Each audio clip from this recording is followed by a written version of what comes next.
Hey, it's the grouchy old free range photographer coming back at you for another week of old man rants and things that have me upset or concerned or observations that I'm making in the photography world. Bear in mind, you're looking at an old guy.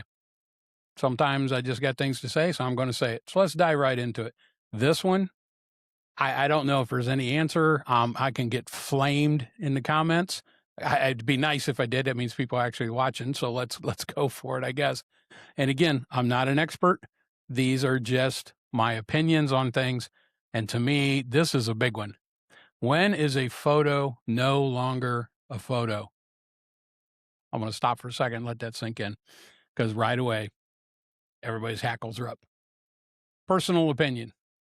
I think a photograph becomes digital art when heavy post-processing, such as compositing, combining images, adding elements, or using painterly effects obscures the original captured moment. Stops being a straight photograph and becomes art when the focus shifts from documenting reality to creating a new and manipulated image, which then is basically a manipulated reality. That's my opinion. It's not a law. It's not a rule. My opinion. There are some key distinctions. There are definitely some gray areas. Let's talk about the threshold. I think simple adjustments, contrast, color correction, cropping, still consider photography. We've been doing that for a long time. I mean, let's be honest, this has been going on for a long time. Replacing backgrounds, moving mountains, or adding CGI elements, to me, that crosses into digital art. And listen, there's some extremely talented people. I've seen remarkable images, remarkable works of digital art that started out as a photograph. But in my opinion, at the end of the day, it's not a photograph. It's now become a piece of digital composited art. And there's intention in content. If the final image's value comes from subjective artistic choices rather than the representation of a real scene, I guess it's art, and that's fine. Landscape painters, you watch people go out and paint landscapes and stuff. Man, they'll take a lot of liberties. There's a tree over here, but I like it over here, so I put it over here. I didn't paint that aspect of the building.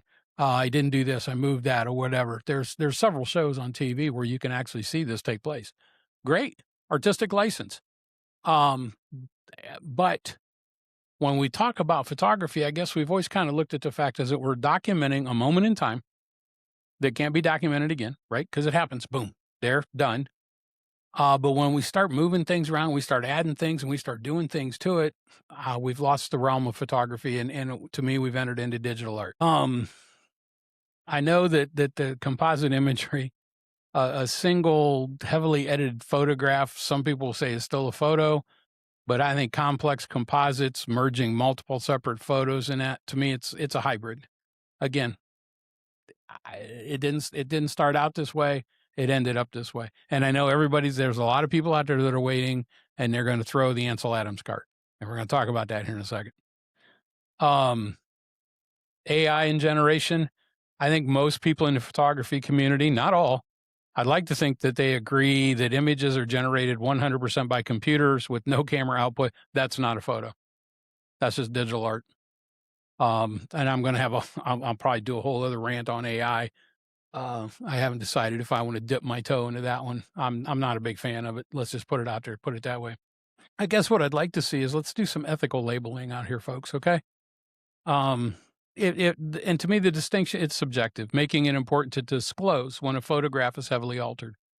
Calling it photographic art or a manipulated image or a composited image, at least the viewer then understands that what you're looking at started out as a photo, but it's had manipulation and it's had editing. And at the end of the day, maybe that landscape really doesn't exist somewhere. So let's just keep that in mind when we go out into this world. When editing goes beyond simple augmentation, I guess, of reality, then it becomes creation, my opinion. Those of us that are old enough, we remember this. The old adage is that a photo never lies. Well, that's not a valid statement anymore. Let's be honest, with AI video and AI photos, it's very difficult to distinguish what's reality and what's not. And that's disturbing on a lot of levels. Personally, and I guess why I'm such a stickler for this, I came from a photojournalism background, which has very strict rules about what you can and can't do to a photograph. Adding and removing elements is one of them. You can crop, you can tone, and you can color correct, but that's it. You can't put a basketball in where one wasn't. You can't take a beer can out because it doesn't look aesthetically pleasing in the photo. What's in the photo when you take it is what's in the photo. I've had people argue with me that cropping is adjusting the original image and therefore it's not the true image. I'm not going to get into that. Cropping's been done since day one, and I think it's an accepted practice. Yep, even the great ones. Here we go. Ansel Adams. Look at his before work, his before image, and his after image. And what he was able to do in the darkroom at the time was pure genius. Not taking anything away from the guy, not trying to start a fight, not trying to piss off any Ansel Adams fans. I'm just saying, look at the beginning, look at the end, make your own conclusions. Okay, did remarkable work. I get it, and I've seen it, and I look at his work. I appreciate his work, but it is what it is. AI is not photography. That's it. To me, in my opinion, it's theft. So let's put it this way. In the realm of art and in the realm of the creative world, I think there's room for both, but we just need to identify this is a composite or a hybrid, and they should be labeled as such. And let's identify something as just as a straight up photograph, straight out of the camera. There you have it. Free range photographer, old man rant on what is and isn't a photograph.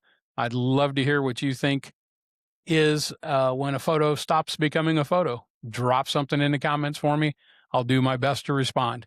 Thanks for coming out here and listening to the free range photographer rant about another thing bothering him today. See you next week.